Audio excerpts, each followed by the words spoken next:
At 22 years old, Erling Haaland had already done things that are supposed to take an entire career. He broke the Premier League's single-season scoring record.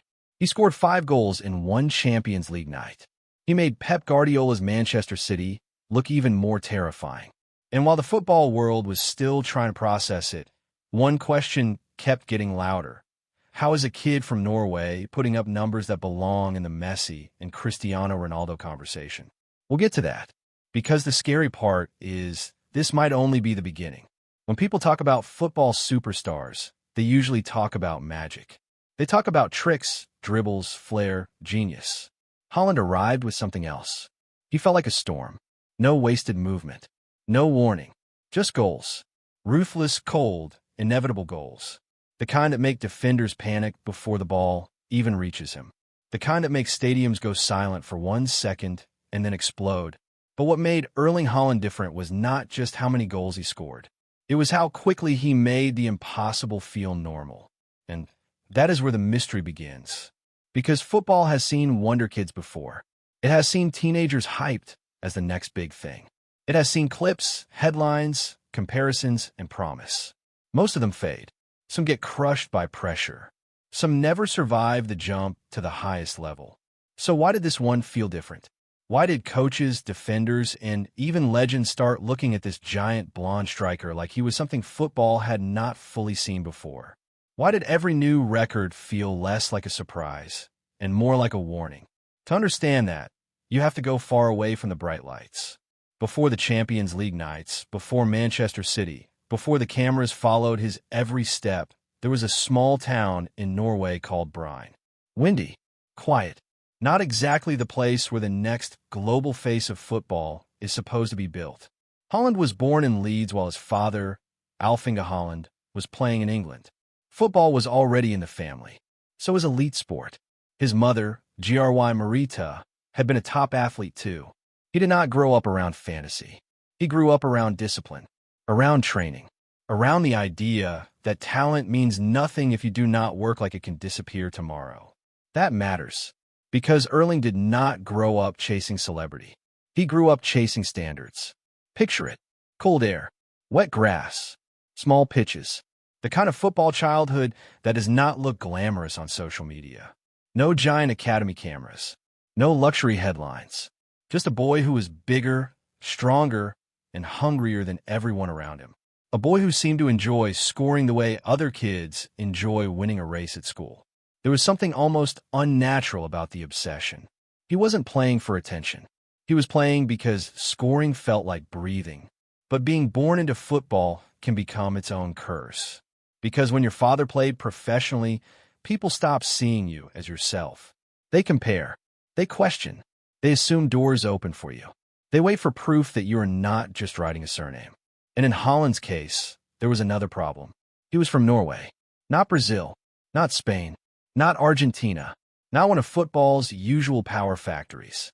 The world does not expect the future king of goals to rise from there. So even when people noticed him, there was always a shadow hanging over the hype. Can he really become that guy? Can a kid from Bryn actually dominate Europe? Can someone that big, that raw, that direct really become the future of football? That doubt became the villain of his story. Not one person, not one coach, not one injury. Doubt. Skepticism. The feeling that no matter how many goals he scored, there would always be someone ready to say, yes, but let's see him the next level. And that next level came early. He started his senior journey in Norway. Then came Mold. A bigger stage. Bigger expectations. Bigger pressure. This was where the dream stopped being cute and started becoming serious. And this was also where one key figure entered the story. Ole Gunnar Solskjaer. Another Norwegian striker. Another man who understood what goals do to a game. Solskjaer saw something in Haaland that numbers alone could not explain. Not just finishing, not just athletic power. Hunger, timing, belief. The kind of belief young players usually borrow from adults until they build their own. Haaland already seemed to have his. But then something happened that changed the way people looked at him. Not in a Champions League final. Not in the Premier League. In a youth tournament. At the Under-20 World Cup, Haaland scored 9 goals in a single match against Honduras. 9. That is not a typo. 9 goals in one game. The kind of number that sounds fake when you first hear it. The kind of number you assume belongs to a video game. And yet, even in that historic explosion, there was a strange twist. Norway still did not become the story of the tournament. They still did not go all the way. Even one of the wildest individual performances youth football had ever seen was treated by some people like a curiosity instead of a prophecy. That was the pattern. Every time Haaland smashed through a wall, people built another one. Then came Salzburg. This was the real test. A young striker leaving Norway for a club where talent either explodes or disappears. Salzburg is where potential gets exposed. If you're not ready, football finds out quickly. But Haaland did not just adapt. He detonated. Goals came in waves. Runs in behind. First touches that opened space. Finishes hit early, hard with no mercy. Suddenly scouts were not just watching him. Europe was circling him. And then came the night that forced the continent to pay attention. Champions League debut. The competition where reputations get measured against the best. Many young players spend their first game trying not to make mistakes. Haaland scored a hat trick in his first match, under those lights, against that pressure. Just like that, the mystery became a threat. This was no longer a promising prospect from Norway. This was a striker walking into Europe's biggest tournament like he belonged there all along. But that still was not enough for everyone. Because the moment a player starts scoring in bunches at a club like Salzburg, the football world asks the same cruel question. Yes, but can he do it in a top-5 league? Can he do it against elite defenders every week? Can he do it when the pressure is not a surprise anymore? Once again, Haaland had climbed a mountain only to hear people point at a taller one. That's when Borussia Dortmund arrived. And Dortmund was the perfect next chapter. Young, loud, intense. A club that knows how to turn raw stars into global names. Haaland landed in Germany with expectations rising and doubts still attached. People knew he could score. What they didn't know was how fast he would make the Bundesliga look too small for him. Then came the substitution that felt like a movie scene. Dortmund were losing. The game needed chaos. Haaland came off the bench on his debut. What happened next felt scripted. He scored. Then again. Then again. A hat trick in 23 minutes. Not months later. Not after settling in. On debut. As if he had skipped the normal human part of adjusting to a new country, a new team, and a new league. That was the moment a lot of people stopped asking whether he was real. The question changed. How high is this going? Because now the records started stacking up too quickly to ignore. Youngest here. Fastest there. 20 Champions League goals at an age when most strikers are still learning to roll. He was reaching numbers faster than icons of the modern game. Faster than many players people had spent a decade calling once in a generation. And yet even then, the doubts kept mutating. He's too one-dimensional. He only lives in the box. He won't fit every style. He won't work under a manager like Pep Guardiola. That last one was the biggest. Because joining Manchester City was not just a transfer. It was a trial. City were already a machine. Already champions.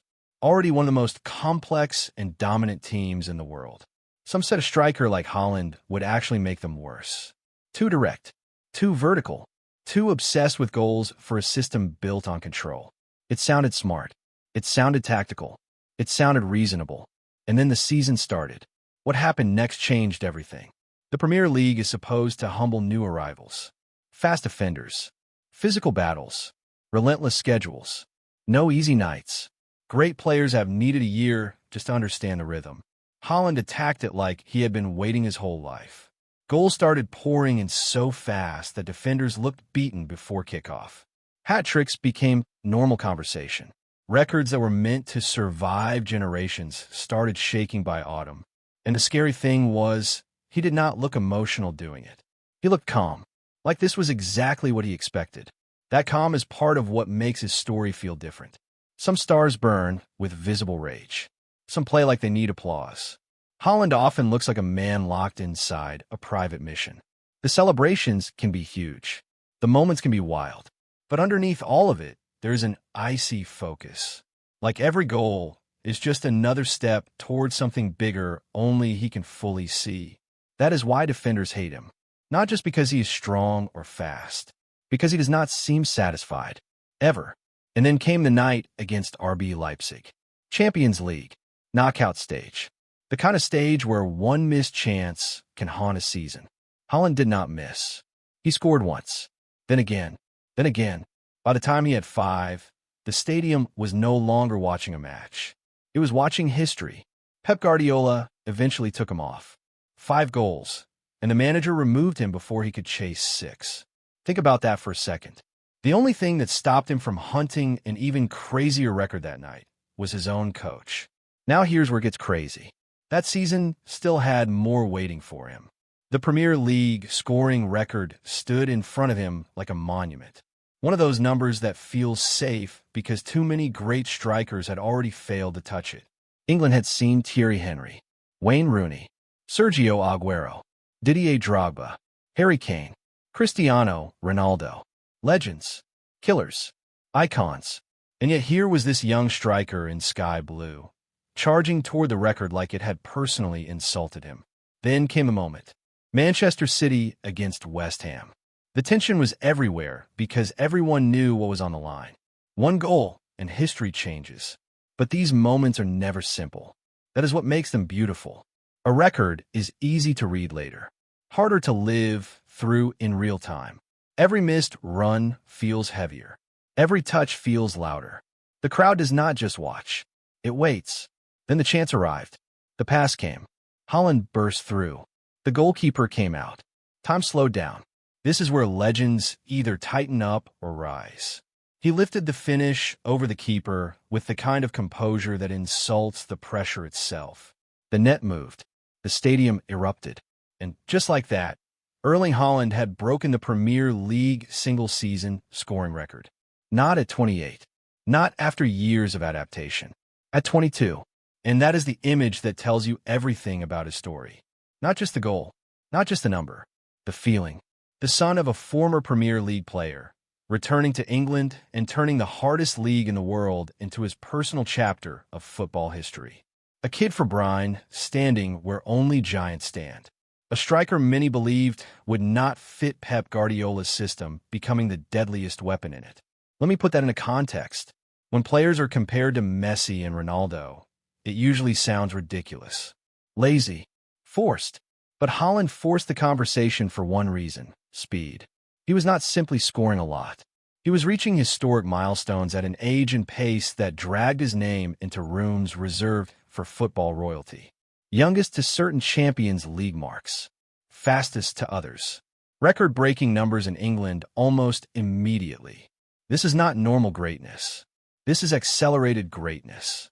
And it is even more insane when you remember the type of player he is. He is not built like Messi. He does not glide through defenders with 1,000 touches. He does not look like the traditional football artist. He looks like power, like directness, like impact, which is exactly why so many people underestimated how historic he could become. Football often falls in love with beauty before brutality. Haaland reminded the world that there is beauty in inevitability too. But behind every huge rise, there is an emotional cost. Because when a player becomes a machine in the public eye, people forget the human being inside it. They forget the expectation, the noise, the pressure of hearing future Ballon d'Or before you are old enough to fully process what failure looks like. They forget what it means to carry a nation that is desperate for a global football hero. They forget how lonely it can be when everybody celebrates your goals but waits to see if you can also carry them to trophies, to tournaments, to immortality. That is why the emotional payoff matters. Think about Pep Guardiola watching him, one of the greatest coaches the sport has ever seen, smiling at numbers that made even him sound amazed. Think about teammates realizing that one smart run, one cross, one pass into space could become another headline. Think about the fans who used to dream of another title and suddenly found themselves watching a striker turn weekends into events. Think about Brian. The hometown pitches. The people who saw the early version before the world did. Think about his family, who knew the work behind the fame. They were not just watching a footballer succeed. They were watching years of discipline explode onto the biggest stage. And still, the story does not feel finished. Because the most powerful thing about Haaland is not what he has already done, is the feeling that he is still arriving. That's what separates stars from era-defining figures. A star gives you highlights. An era-defining figure changes the standards. Haaland has already changed the way people talk about scoring. Young strikers now get measured against a timeline he has made unfair. Clubs do not just want talent anymore. They want production at an almost impossible age. They want physical dominance, mentality, consistency, and big-game fearlessness. They want the next Haaland. That is how you know someone has shifted the sport, when his name stops being just a player and becomes a template. But then comes the biggest question of all. Can he turn records into legacy? Because football is cruel that way. Numbers get you attention. Trophies get you respect. But legacy? Legacy demands more. It demands Champions League nights that people replay for generations. It demands title races where your goals decide history. It demands moments for your country. And that is where Haaland's future becomes so fascinating. At club level, the mountain is already shaking beneath him. At international level, the challenge is even more emotional. Norway is not a football superpower. There is no easy path there, no guarantee. If he drags them to a World Cup, if he gives his country moments it has never dreamed of, the story becomes even bigger than goals. And then there is the Ballon d'Or conversation. As the Messi and Ronaldo era fades into football mythology, a new battle is forming for the throne. Mbappe, Bellingham, the next generation of giants. And right in the middle of it is Haaland, the striker who makes impossible scoring numbers look strangely routine. Some players become legends because they mesmerize you. Haaland might become one because he terrifies the future. Because every season now begins with the same thought hanging over the sport. How many can he score this time? That is why this is not just a biography. This is a monster movie told from the monster's side. A kid from Norway walked into elite football, carrying doubt on his back. Doubt that he was too raw, too simple, too robotic. Doubt that he could dominate in the biggest leagues. Doubt that he could fit the most demanding system in world football. Doubt that he could keep climbing once the spotlight became blinding. And every time that doubt showed up, he answered the same way. With goals, with records, with history. And now football is staring at a terrifying possibility. What if we are not watching Erling Haaland's peak? What if this is only chapter 1?